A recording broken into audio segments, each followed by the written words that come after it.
আজকে আমি রান্না করব তাল। এই জন্য আমি এখানে 2টা তাল নিয়েছি।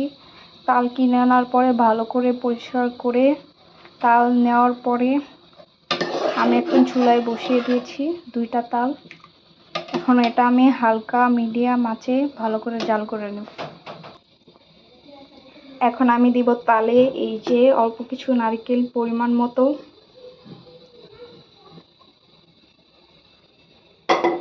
তারপরে ভালো করে নাড়ব।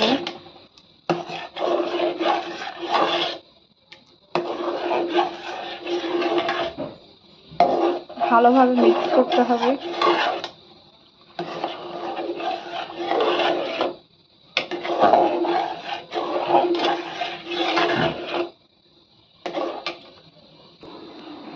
এখন আমি তালের অনুযায়ী পরিমাণ মতো তালের মধ্যে সাবু দিয়ে নিব। সাবুটি দেওয়ার আগে ভালো করে ধুয়ে নেবেন আপনারা।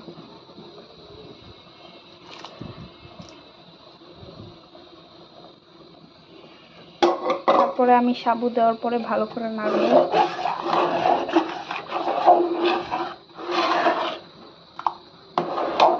তাল যত বেশি জাল করা হবে তত বেশি তালের স্বাদ বাড়বে।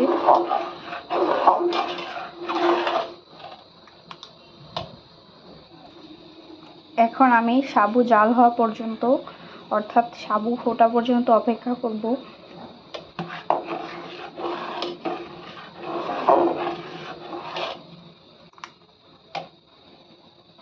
চুলার আঁচটা এই সময় মিডিয়ামের মধ্যে রাখবেন। এই যে কিছুক্ষণ তাল জাল করার পরে সাবুগুলো ফুটে গেছে। এখন আমি এগুলোর মধ্যে দিয়ে দেব দুধ পরিমাণ মতো। এখন আমি তালের মধ্যে দিয়ে দিব এই যে পরিমাণ মতো দুধ। আমি এখানে হাফ কেজি দুধ নিয়েছি, দিয়ে দিতেছি।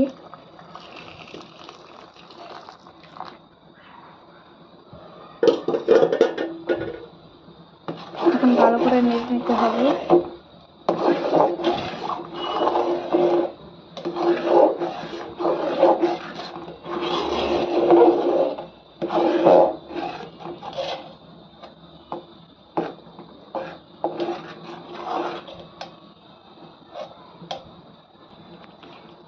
দুধ দেওয়ার পরে এরকম যখন ফুটবে তারপরে এর মধ্যে আমি দিয়ে দেবো তাল অনুযায়ী পরিমাণ মতো চিনি।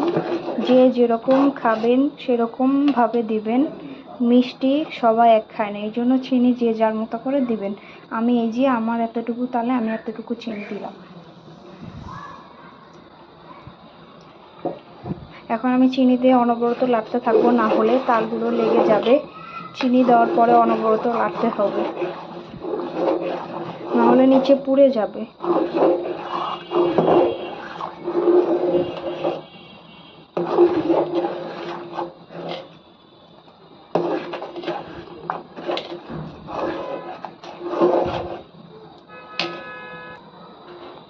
এরপর আমি দিয়ে দিচ্ছি তালের মধ্যে স্বাদমতো লবণ।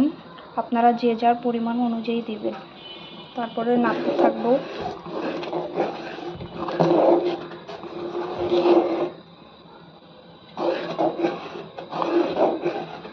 এরপরে কিছুক্ষণ জাল হওয়ার পরে আমাদের তাল রান্না হয়ে যাবে।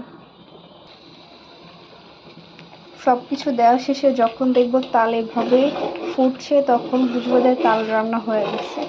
আজকে আমাদের তাল রান্না এই পর্যন্তই ছিল। রান্না শেষ। Good bye everyone.